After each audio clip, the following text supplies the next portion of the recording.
Nanalo po, 200 po. 200,000. Apo. Nakapagpatayo po ako ng isang maliit na tindahan. Uy. Mga 200K po. Nasa 200 po. Good news mga boss, meron na naman tayong naipanalo na kaso at nagbunga na ulit yung laban ng mga manggagawa. Isa to sa mga latest na naipanalo natin, worth 2.6 million pesos na money claims. Pag tinotal natin yung mga kasong naipanalo mula sa iba't ibang e-commerce platforms, pumapatak na yung naipanalo ng mga manggagawa ng 100 million pesos at higit pa. Meron na kasing isang ruling yung Korte Suprema na kumikilala doon sa karapatan ng mga manggagawang rider, driver at partners ng mga e-commerce platforms. Kung saan sinasabi na ang mga manggagawang rider, driver at partners ay considered na regular. Dapat entitled sila sa mga buong benepisyo at karapatan na natatanggap ng isang regular na empleyado. Ngayon, sa halip na kilalanin yan ng kumpanya gaya ng Lazada, pinagtatanggal yung mga manggagawa. Di napilitan yung mga manggagawa na lumaban at magkaso doon sa kumpanya. Ayan, si Boss Dave, isa sa mga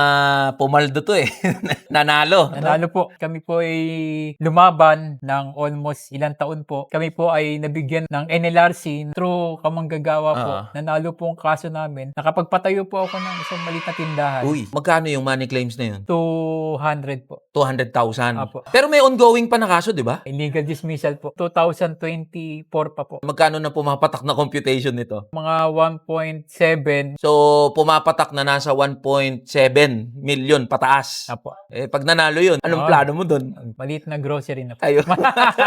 Anong mensahe mo sa mga kamanggagawa natin? Ipagpatuloy lang po ang laban upang meron pong ipanalo, magkaroon po ng pagkakataon makapagbago para sa pamilya po. Pag hindi lumaban, walang panalo. Laban po lang, laban po. Hindi po tayo pabayaan ng batas manggagawa. Boss Sab po. Ako po ay isang nanalo din sa lumaban sa e-commerce na yan. At siguro mga 200K po sa Tanay Hub po. May nakita kami po na hindi naibibigay nila na gaya ng 13-month pay, mga benepisyo, mga government contribution po. Kasalukuyan po yung sa illegal dismissal po na i-file na po namin. Rough estimate siguro mga nasa 1.5 po. If in case manalo, nung gagawin mo dun? Siguro sir, ipuput up business po pang simula sa bagong buhay. Kaya po. Sa mga tropa natin dyan na lumalaban, ilaban lang natin. Sa huli, sa atin din po yan. At dito po tayo sa Batas Manggagawa po. Ang Batas Manggagawa, number 1 po. Ako po si Luisito Nabal, tiga Taytay. Bali, nagsapol po ako ng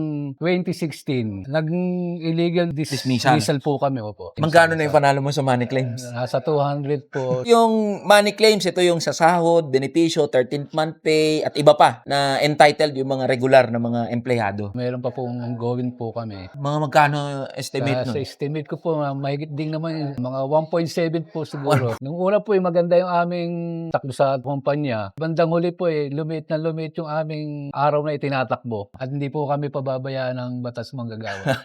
Sila po yung tumutulong sa amin. Pag lumaban, may panalo. Po.